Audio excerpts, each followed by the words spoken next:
देखिए क्वेश्चन आपके पास है एचसीएफ और एलसीएम से, और इस तरह के क्वेश्चंस आपको एग्जाम में मिलेंगे। Find the difference between HCF and LCM of 60 and 80। 60 तथा 80 के महत्तम समापवर्तक तथा लघुत्तम समापवर्तक के मध्य अंतर बताइए। क्योंकि एग्जाम जो है डीएलएड का स्पेशली आपका हिंदी में ही आना है, तो हिंदी पर फोकस ज्यादा रखेंगे हम। अब एचसीएफ कैसे निकलता है और एलसीएम कैसे निकलता है, ये मैं आपको इससे पहले क्लास में बता चुका हूँ। तो सीधे हम क्वेश्चन की तरफ चलते हैं। तो देखिए 60 के प्राइम फैक्टर्स एंड 80 के प्राइम फैक्टर्स फाइंड करेंगे हम। चलिए 60 के प्राइम फैक्टर्स बताइए। 2 into 2 into 3 into 5 2 into 5 into 3 into 5 बोलो 5 सर 5। चलिए मैं यहाँ कर भी दे रहा हूँ। 60 है, इसके प्राइम फैक्टर निकालने के लिए इससे पहले मैंने बता रखे हैं आप लोगों को कल की क्लास में। तो 2 से डिवाइड करेंगे हम 30 टाइम्स, फिर हम 2 से डिवाइड करेंगे आपका 15 टाइम्स, फिर 3 से डिवाइड करेंगे हम 5 टाइम्स एंड देन 5 से करेंगे आपका 1 time. 2 into 2 into 3 into 5। Similarly हम 80 के निकालते हैं, तो 80 के फाइंड कीजिए आप। 80 के देखिए 2 से करेंगे हम तो 40 टाइम्स, देन फिर 2 से करेंगे। आप जितनी बार क्वेश्चन करेंगे उतना ही आपका स्पीड भी बढ़ेगा, ठीक है। और फिर एक ऐसा टाइम आएगा जब आपको ये कुछ करने की जरूरत ही नहीं पड़ेगी, इसकी आवश्यकता नहीं पड़ेगी आपको, डायरेक्ट कर लोगे आप।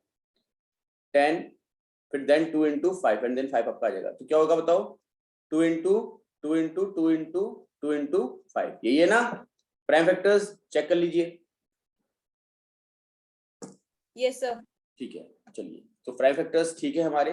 अब हम कॉमन ले लेते हैं। मैंने आपको बताया कि जब आप एचसीएफ फाइंड करेंगे तो सिर्फ कॉमन फैक्टर्स, जैसे कि यहाँ पर 2, देन फिर अगेन एक और 2, फिर देन एक अगेन, ठीक है। थोड़ा सा ये दिख नहीं रहा तो मैं इसको ब्लू पेन से कर देता हूँ। 2 अगेन 2 देन 5, ठीक है। क्योंकि देखो यहाँ पर 3 है बट 80 में 3 नहीं है, 80 में 2 and 2 एक्स्ट्रा है, ऊपर नहीं है, तो इनको नहीं लेंगे हम। तो एचसीएफ क्या हो जाएगा हमारे पास? 2 into 2 into 5। एक बार ये 2 आ गया हमारा, एक बार ये 2 आ गया, एक बार ये 5। तो एचसीएफ आ जाएगा कितना? 4 5 20। तो 20 इज एचसीएफ ऑफ 60 and 80। तो एक सेपरेट क्वेश्चन तो यही बन जाता है आपका। अगर आपको सिर्फ एचसीएफ फाइंड करने के लिए बोला है, महत्तम समापवर्ती इसको हिंदी में बोलते हैं हम, हिंदी में जरूर लिखिएगा इसको आप, हाँ, महत्तम समापवर्ती। एलसीएम फाइंड करते हैं, देखिए इसका एलसीएम। तो एलसीएम क्या हो जाएगा बताइए? एलसीएम में मैंने आपको बताया था कि जो कॉमन फैक्टर्स हैं वो तो लेंगे ही आप, जैसे 2 2 5 जो एचसीएफ में आया है उसको तो लेंगे ही, लेकिन जो बचे हुए हैं, बचे हुए मीन जिसको आपने एचसीएफ में इंक्लूड नहीं किया है, अब उनको भी आप ले लीजिए। जैसे क्या इंक्लूड नहीं किया था? 3 into 2 into 2, तो ये आपका हो गया 20, 23 जा 60, देन 62 जा 120, 122 जा कितना होता है बताइए? 240, राइट। यहां तक सबका क्लियर है? देखिए यस सर। हाँ, अगर कोई क्वेश्चन हो तो आप प्लीज पूछ लीजिएगा। तो मैं दोबारा कर देता हूं, एलसीएम माइनस एचसीएफ हमको करना था, ठीक है। Difference between LCM and HCF, और एलसीएम और एचसीएफ का कंसेप्ट जो मैंने आपको पढ़ाया इससे पहले क्लास में, तो आप समझ गए होंगे कि एलसीएम हमेशा क्या होगा आपका? बड़ा होगा, और एचसीएफ हमेशा छोटा होगा। ऑब्वियस बात है, फैक्टर है तो छोटा है, मल्टीपल है तो बड़ा है, सेम नंबर्स में। हाँ, एलसीएम है हमारे पास 240 एंड एचसीएफ हमारा आया है कितना? 20। तो 240 माइनस 20 इज व्हाट? 220। तो आंसर हमारा क्या आएगा? 220। ओके, तो answer for the given question is 220। अब इसी तरीके से आपको ऑप्शन वो दिया रहेगा, है ना। इजी है, टफ तो नहीं लगा? ऑलमोस्ट सभी का आंसर ठीक रहा होगा आप लोगों का। जिनके मैं व्हाट्सएप में चेक कर रहा हूँ, जिनसे मैंने कहा था कि मुझे भेजिएगा, तो ठीक ही हैं आपके आंसर। बहुत सिंपल सा क्वेश्चन था, बहुत टफ नहीं था, तो आंसर ठीक होना ही है। ओके, जिनका मिस्टेक है तो बताइए, मैं आपको दोबारा एक्सप्लेन कर दूंगा। क्या मुझे ये एक्सप्लेन करने की जरूरत है दोबारा से, या मैं आगे बढ़ूं? No sir. चलिए, अब HCF और LCM को लेकर के एक बहुत ही अच्छा कंसेप्ट रहता है कि जो हमें याद भी रहता है। लिखिएगा, एक सूत्र है, एक फॉर्मूला है, product of numbers is equal to HCF into LCM। लिखिएगा, हिंदी में लिखिएगा इसको आप, संख्याओं का गुणन बराबर महत्तम समापवर्ती, समापवर्ती को मैं सिर्फ समा करके लिख दे रहा हूं, ठीक है, गुणा लघुत्तम समापवर्ती, लघुत्तम समापवर्ती। मतलब क्या हुआ, एक नंबर माना आपके पास n है, n1, दूसरा नंबर आपके पास है n2, तो n1 पहले नंबर को n2 दूसरे नंबर से गुणा करने पर जो भी कुछ आपके पास आएगा वही आपको HCF को LCM से गुणा करने पर मिलता है। ठीक है, ये एक फॉर्मूला होता है और ये सभी को याद रहता है। मैं मानता हूं कि आप में से कोई भी ऐसा नहीं है जिसको फॉर्मूला याद ना हो, बट एग्जाम में आपसे क्वेश्चन में पूछ देता है कई बार। ठीक है, क्वेश्चन ऐसे पूछेगा, लिखिएगा क्वेश्चन, लिखिए मैं हिंदी में लिख दे रहा हूं, ठीक है। लिखो, दो संख्याओं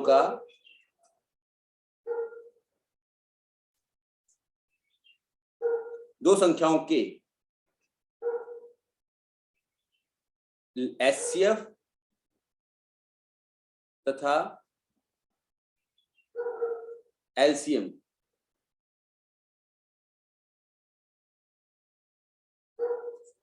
क्रमशः 240 व 20 हैं। ठीक है, फिर लिखिए, यदि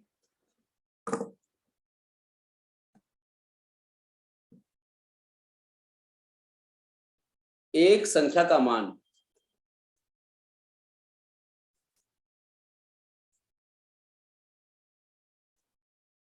अस्सी है तो दूसरी संख्या याद कीजिए।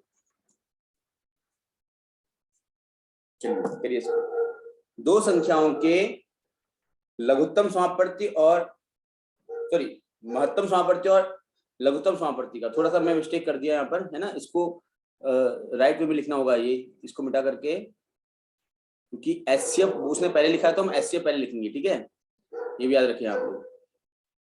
HCF क्या है 20 और LCM क्या है 240।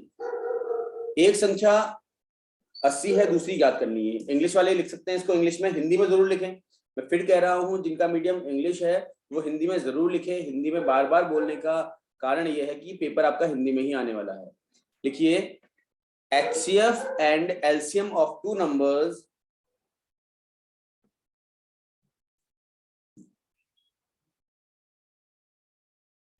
HCF and LCM of two numbers are 20 and 240 respectively.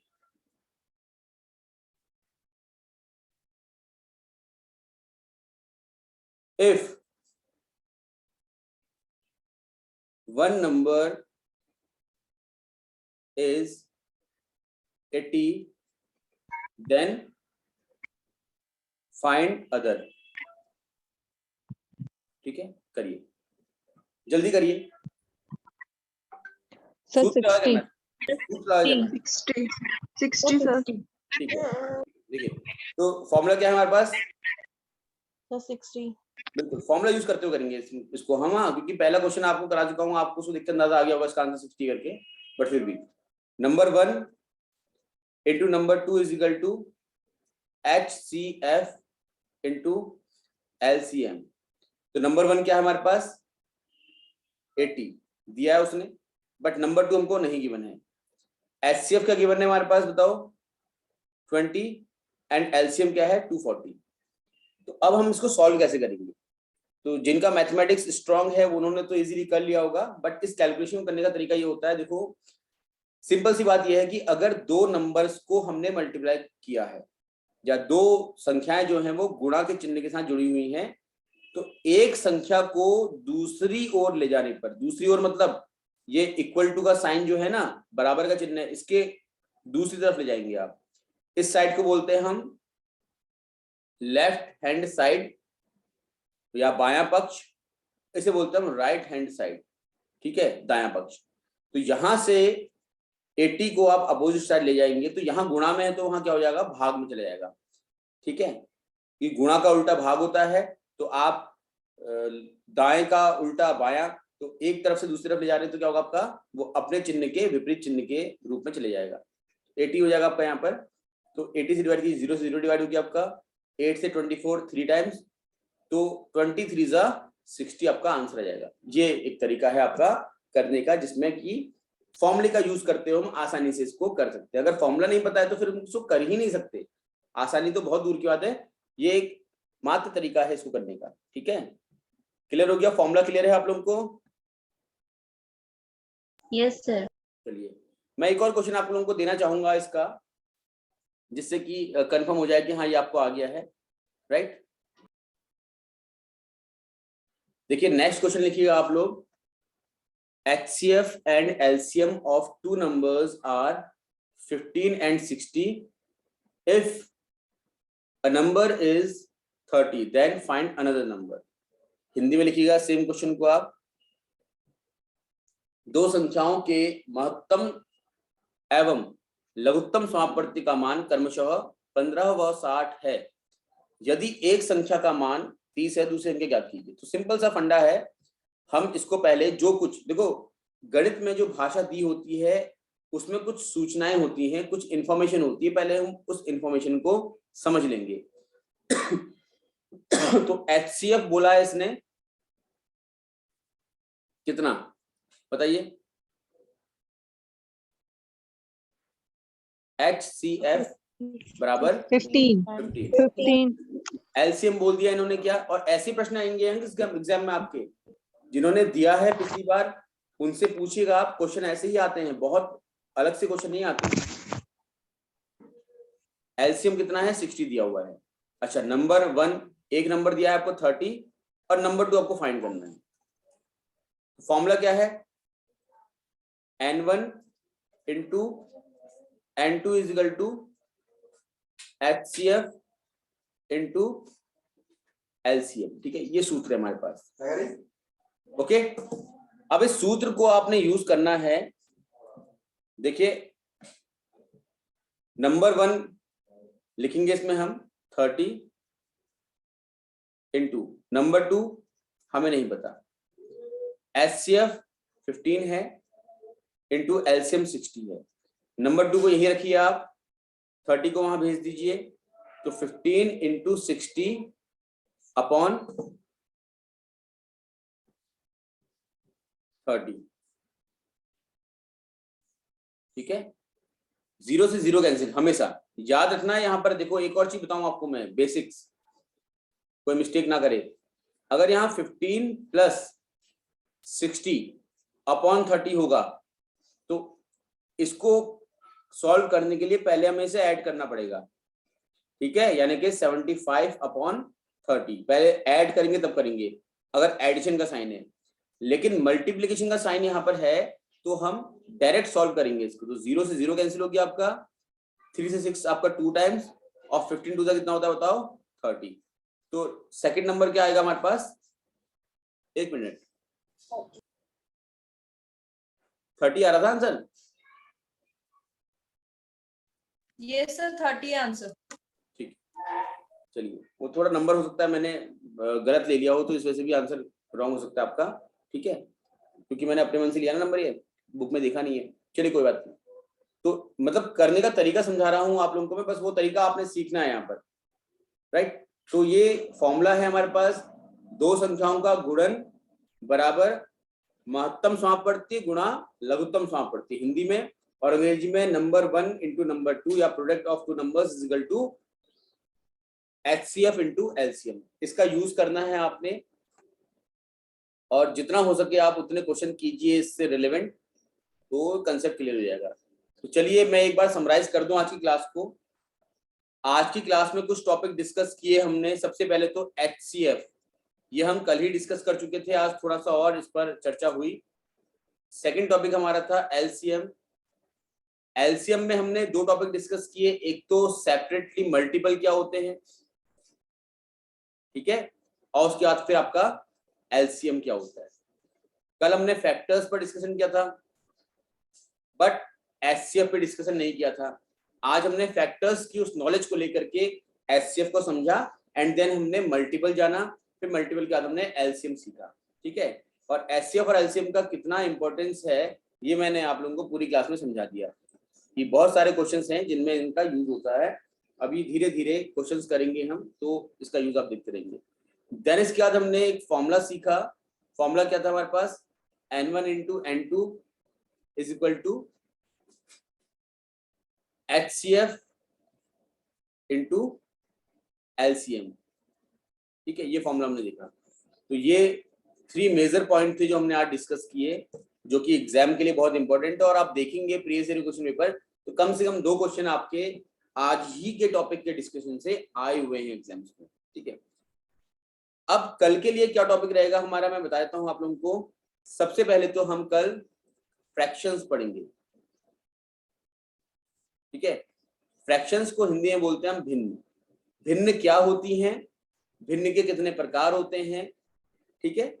और उसके बाद भिन्नों का जोड़, घटाना, गुणा, भाग सब पढ़ेंगे। क्या पढ़ेंगे इसका, भिन्न का अर्थ, प्रकार, उसके अलावा जोड़, घटाना एंड गुणा, भाग। ये बहुत इंपॉर्टेंट है आप लोगों के लिए, क्योंकि कुछ भी आप करें, आप आने वाले समय में परसेंटेज वाले क्वेश्चंस करेंगे, आप प्रॉफिट एंड लॉस वाले क्वेश्चंस करेंगे। उन सभी क्वेश्चंस में कंसेप्ट को यूज करने के बाद जो फाइनल कैलकुलेशंस होती हैं, वो कैलकुलेशंस आपकी फ्रैक्शनल पार्ट में ही होती हैं। उसके लिए आपको ये बेसिक्स जो हम कल की क्लास में डिस्कस करने वाले हैं फ्रैक्शन को लेकर के, वो जानना जरूरी है। बहुत बारीकी से आपको समझाने का प्रयास मैं करूंगा, और जहां पर आपको कोई प्रॉब्लम होगी तो आप उसके लिए फिर पूछ सकते हैं। आपके पास नंबर है, आप कॉल करके पूछ सकते हैं, आप व्हाट्सएप में क्वेश्चन भेज सकते हैं, ठीक है। तो अभी अब कोई क्वेश्चन है आज की क्लास को लेकर के, तो उस क्वेश्चन पर डिस्कस कर लेते हैं। अगर कोई भी पॉइंट आपको समझ में नहीं आया तो आप पूछ लीजिए। क्लास के अंदर पूछने में आपको हेजिटेशन फील हो रहा है तो क्लास ओवर होने के बाद देन पर्सनली कॉल करके आप पूछ लीजिएगा। बट डाउट जिस दिन आपको आ रहा है उस दिन क्लियर कीजिएगा, इसके अलावा डाउट आगे बढ़ाने की आवश्यकता नहीं है। चलिए कोई क्वेश्चन है पूछिए, वरना क्लास को वाइंड अप करेंगे। यहाँ पर कल की क्लास में मैथ्स का छोटा टॉपिक है हमारा फ्रैक्शन का, तो उसके बाद हम जीएस पर भी डिस्कशन करेंगे। आज जीएस करने का समय हमारे पास नहीं था क्योंकि टॉपिक थोड़ा बड़ा था और क्वेश्चंस थे हमारे पास काफी। तो कल की क्लास में मैं आपको जीएस डिस्कस करूंगा, और जीएस के लिए कुछ जो पुराने हमारे स्टूडेंट हैं उनको मैंने वीडियोस भेजी हैं, उनको देख लेंगे आप। डिस्कशन का पॉइंट रहेगा हमारा हिस्ट्री, ठीक है। और हिस्ट्री में भी एंशिएंट हिस्ट्री यानी कि प्राचीन इतिहास, क्योंकि कुछ समय से प्राचीन इतिहास के प्रश्न आने लगे हैं। और प्राचीन इतिहास में आपका क्या क्या आता है मैं बता देता हूँ आप लोगों को। पाषाण काल है, हड़प्पा संस्कृति है, अगर अंग्रेजी में बोलूं आप लोगों को तो मैं स्टोन एज है आपका, and then Indus valley civilization के क्वेश्चंस हैं आपके, ठीक है। देन वैदिक पीरियड से कुछ क्वेश्चंस आपके आते हैं जनरली, जिसमें उपनिषद वगैरह के क्वेश्चन ज्यादा पूछने लगे हैं, जैसे कि सत्यमेव जयते कहाँ से लिया गया है आपका, ठीक है, इस तरह के प्रश्न।